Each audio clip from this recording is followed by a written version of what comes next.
Well hello hello hello, क्या हाल चाल मेरे भाई बहनों। फाइनल एग्जाम्स काफी नजदीक आ गए हैं भैया।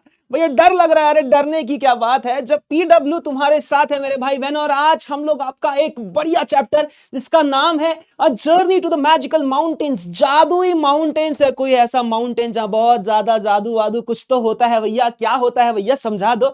रुक जा, सबर करो, थोड़ा सा वीडियो में रुको जरा, सब समझ में आ जाएगा जब तक मेरे साथ हो, है ना।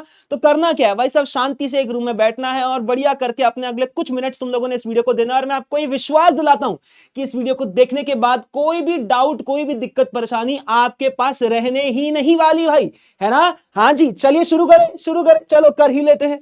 चलो जरा देखो क्या है। Meenam lived in a small village near Himalayas with her grandfather who had been once a Sherpa। अब यहां पर क्या लिखा है देखो, मीनम नाम की एक बच्ची है बोला, जो कि कहां रहती है बोला, एक छोटे से विलेज नियर दी हिमालयस। अब हिमालयस क्या है, आपने देखा होगा वो बर्फ की भाई साहब बड़ी बड़ी पहाड़ियां होती है ना। वो पहाड़ जो हमारे पास इंडिया में है ना, और उसमें बर्फ लगी हुई, वो सारे पहाड़ों को हम लोग कहते हैं हिमालय। यानी कि कहीं ना कहीं मीनम नाम की एक छोटी बच्ची है जो कि एक छोटे से विलेज में रहती है, और ये पहाड़ों के नजदीक, हिमालयास के नजदीक में है। और किसके साथ रहती है, अपने ग्रैंडफादर के साथ। Who had once been a Sherpa.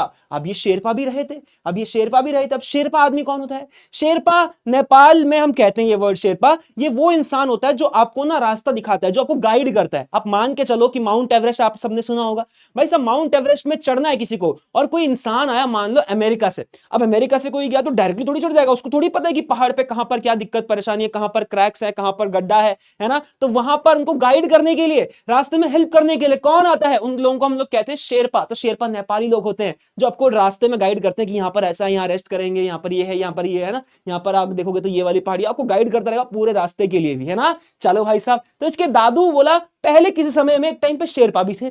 फिर he often told her stories about the mountain and they loved going for long walks together।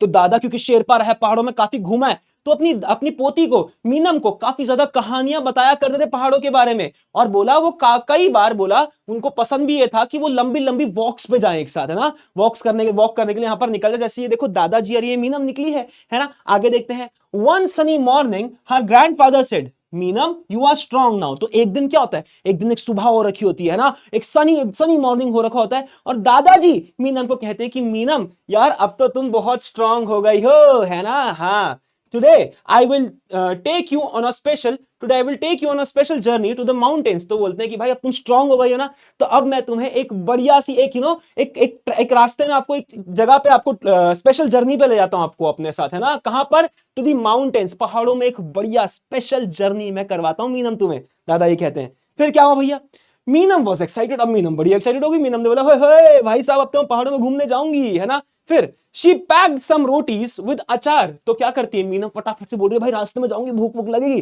तो उसने अपना पैक क्या कर लिया, कुछ रोटी पैक कर ली, है ना, साथ में अचार पैक कर लिया, वाटर बॉटल्स रख ली और कुछ एप्पल्स भी रख लिए। फिर क्या हुआ, they started early and walked through forest full of tall trees. तो क्या करा उन्होंने, थोड़ा जल्दी स्टार्ट करा और उन्होंने पूरा फॉरेस्ट चला, फुल ऑफ टॉल ट्रीज, लंबे लंबे पेड़ थे भाई साहब। उन लंबे लंबे पेड़ों को क्रॉस करते हुए निकले, है ना। और साथ साथ में उनको बहुत सारे कलरफुल फ्लावर्स नजर आए और बहुत सारी बर्ड्स भी नजर आई भैया।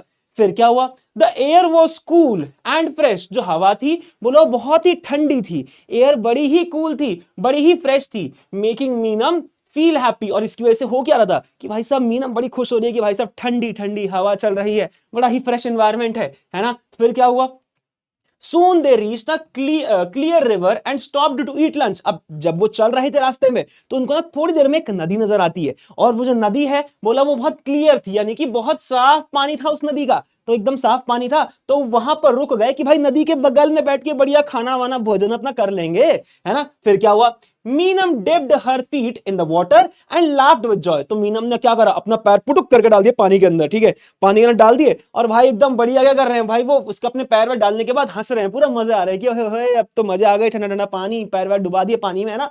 चलो फिर क्या होता है भैया, as they climbed higher Meena saw yaks. अब वो पहाड़ी में जब थोड़ी देर बाद और चलने लगे, ऊपर ऊपर जा रहे हैं पहाड़ों में, है ना, तो अब उन्हें क्या नजर आ रहे हैं, अब उन्हें नजर आते हैं याक्स। अब तुम बोलोगे मास्टर याक्स क्या होता है मास्टर। अरे याक्स होता है, तुम समझ लो भैंस, तो देखा होगा भैंस, तो पता है ना क्या होती है भाई। भैंस को तुम यूं समझ लो कि मैंने लंबे लंबे बाल लगा दिए बस, है ना। यानी कि भैंस, तुम ऐसे बालों वाली भैंस, बड़ी बड़े बालों वाली भैंस, तो उनकी पूरी बॉडी में बड़े बड़े बाल होते हैं, तो उनको हम याक्स कहते हैं। तो याक्स भी बेसिकली टाइप के एक जानवर ही होते हैं, भैंस ही होता है, लंबे बाल वाली भैंस, है ना, बस यूं समझ लो, ठीक है। तो मीनम को बहुत सारे याक्स दिखते हैं। अब वो लंबे बाल क्यों है? आपने देखा होगा पहाड़ी कुत्तों के भी बड़े बड़े बाल होते हैं, तो वो उनकी बॉडी ठंड को ठंड से बचने के लिए उनके लंबे लंबे बाल होते हैं। तो भैंसें होंगी तो उनको भी तो ठंड लगती होगी ना, इसलिए उनकी बॉडी में भी लंबे लंबे बाल आ चुके हैं, है ना। तो वही बात कर रखी, मीनम को याक्स नजर आए।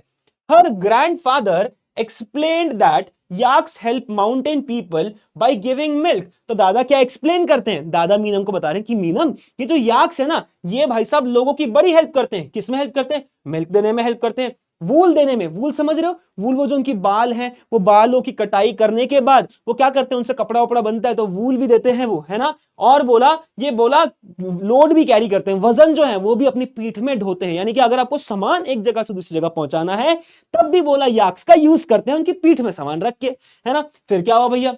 Letter they reached a snowy area. थोड़ी देर बाद चलने के बाद वो कहां पर आए? वो आए एक पूरे बर्फ से भरे हुए एरिया में, एक स्नोई एरिया में वो आ गए हैं, है ना।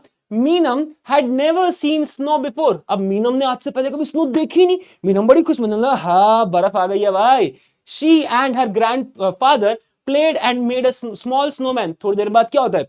मीनम और उसके ग्रैंडफादर बढ़िया करके अपना खेलते वेलते हैं और एक अपना एक स्मॉल सा स्नोमैन बना देते हैं, है ना। स्नोमैन आपको पता होगा, बर्फ मिली है तो स्नोमैन बनाना जरूरी है ना भाई, है ना। At the top of a hill Meenam saw the shining peaks of Himalayas, है ना। तो जब बोला वो उस पहाड़ की चोटी पर पहुंच जाती है हमारी मीनम, तो वो क्या देखती है? वो मीनम देखती है क्या? Shining peaks of the Himalayas. तो हिमालय की जो पीक है, यानी कि हिमालय मतलब ऐसे पहाड़ जो पूरे बर्फ से घिरे हुए, उसको चमकते हुए नजर आते हैं। अब चमकते हुए क्यों? क्योंकि भाई साहब वो पूरे बर्फ से घिरे हुए, तो उनके ऊपर जरा सी भी सूरज की रोशनी जब पड़ती है ना, वो एकदम चमकना शुरू कर देंगे, जैसे मानो सोना हो। समझ रहे हो मेरी बात को? तो भाई साहब ऐसा होता है, ऐसा मेरे साथ भी हुआ है, समझ रहे हो ना। तो सोने की तरह लगती है वो कुछ कुछ peaks. Her grandfather pointed to Mount Everest and told her it was the tallest mountain in the world. तो अब दादू क्या करते हैं, उसके दादू बताते हैं, ओ देख मीनम भाई, वो है, वो दिन देख रहे हो, वो माउंट एवरेस्ट है, वो सबसे ज्यादा टॉलेस्ट पीक है, सबसे ऊंची हमारे पास, सबसे ऊंचा पर्वत है पूरे वर्ल्ड का। तो दादा ने वो भी दिखा दिया, है ना। फिर क्या हुआ? On the way back, they heard the soft music of santoor and saw mountain goats jumping on the rocks। अब वो जब अब चढ़ गए ऊपर, ठीक है, अब चढ़ गए तो वापस भी तो आना है, कहीं वहीं थोड़े सेटल हो जाएंगे, तो उन्हें क्या नजर आता है? वो देखते हैं, वो उनको क्या नजर आता है? They heard the soft music of santoor. अब संतूर एक टाइप का एक इंस्ट्रूमेंट होता है, संतूर एक टाइप का एक इंस्ट्रूमेंट है ना। तो उसमें बहुत सारी स्ट्रिंग्स होती हैं, उनको ऐसे बजाते हैं तो आवाज टिंग टिंग टिंग टिंग आवाज आती है ना। तो तुम एक बार देखना जा रहे जाके कैसा होता है एक इंस्ट्रूमेंट, तो उनको ना संतूर की आवाज आती है म्यूजिक की, है ना। And saw mountain goats jumping on the rocks. और माउंटेन गोट्स, बकरे तुमने देखे ना, बकरे बकरे, हाँ, तो माउंटेन गोट्स भी एक टाइप के बकरे होते हैं, और वो ना बहुत तगड़े होते हैं भाई साहब। वो पत्थरों में छोटे छोटे एरियाज में बहुत अच्छा बैलेंस कर लेते हैं। अब मान के चल मेरा हाथ कितना सा है, वो माउंटेन गोट्स अपनी चार के चार पैर इसी में टिका देंगे और बढ़िया बैलेंस रहेंगे भाई। तो माउंटेन गोट्स बैलेंस बहुत अच्छा कर लेते हैं। तो बोल रखा है उनको बहुत सारे माउंटेन गोट्स भी दिखे और वो रॉक्स पे जंप कर रहे थे, ठीक है। फिर her grandfather explained how these animals are excellent climbers. तो दादा क्या एक्सप्लेन कर रहे हैं कि जो माउंटेन गोट्स है ना मीनम, दादा समझा रहे हैं मीनम को, मीनम ये जो माउंटेन गोट्स हैं ये बहुत तगड़े क्लाइंबर्स हैं, है ना। इनको चढ़ने में ज्यादा दिक्कत परेशानी नहीं होती, थोड़ी सी भी जगह हो फिर भी खट खट खट खट चढ़ जाते हैं और बैलेंस कर लेते हैं बढ़िया अपने आप को पहाड़ में। By evening they return home. शाम तक घर वापस भी आ गए। Meenam was tired. मीनम बड़ी थक चुकी है। टायर्ड मतलब होता है क्या? थक जाना। But very happy. लेकिन मीनम बड़ी खुश भी थी। She thanked her grandfather for the magical journey. तो अब क्या करती है? अपने दादा को थैंक यू करती है। थैंक यू दादा, आपने मेरे को इतना इतना आप मुझे एक माउंटेन में लेकर गए, और ये कहीं ना कहीं किसी जादू से कम नहीं था। याद ना स्टार्टिंग बोलता मैजिकल माउंटेन। मैजिकल माउंटेन कौन सा माउंटेन? अरे वही माउंटेन जहां पर जाके उसको इतनी सारी नई नई चीजें जाके पता लगती है कि वहां पर उसको चिड़िया नजर आई, है ना। वहां पर वो याक्स देखती है, माउंटेन गोट्स देखती है, ठंडी हवा को महसूस करती है, साफ पानी को महसूस करती है। इसलिए इस पूरे माउंटेन को मैजिकल, जादुई माउंटेन कहा गया है ना। तो दादा क्या करता है? दादा करता है स्माइल एंड सेड, क्या बोलता है? दी माउंटेन्स टीच अस स्ट्रेंथ। भाई साहब हमें स्ट्रेंथ, है ना, कि शक्ति, भाई साहब ताकत, है ना। तो ये हमें बोला स्ट्रेंथ सिखाते हैं, क्योंकि पहाड़ भी बहुत ज्यादा स्ट्रांग होता है ना। तो बोला ये हमें स्ट्रेंथ सिखाता है, इसकी ब्यूटी, सुंदरता, भाई साहब सुंदरता के बारे में बहुत कुछ बताता है पहाड़। एंड रिस्पेक्ट फॉर नेचर, कहीं ना कहीं हमें नेचर की बोला इज्जत भी करनी चाहिए, ये भी बता रखा है, वो तो तुम्हें पता ही है करनी चाहिए, है ना। अब क्या होता है, अब होता यह है कि Meenam promised to always care and protect the mountains. तो मीनम क्या प्रॉमिस करती है, मीनम प्रॉमिस करती है कि मैं हमेशा केयर करूंगी माउंटेन की, है ना, एंड प्रोटेक्ट द माउंटेन, और हमेशा माउंटेन को बचा के रखूंगी, है ना। सो एक बार जरा देख लेते हैं। And with this we have come to the end of this class. I hope मेरे भाई बहनों आप लोगों को चैप्टर बढ़िया करके समझ में आ गया होगा। अगर नहीं आया है, कहीं पर भी एक भी वर्ड के डाउट परेशानी है, तो आप लोग कमेंट सेक्शन में जाके बढ़िया करके लिखे, तुम्हारे भैया उसमें पक्का रिस्पॉन्ड करेंगे। मिलते हैं जल्दी अगले किसी और चैप्टर में, तब तक के लिए bye bye, tata, take care, ध्यान रखो।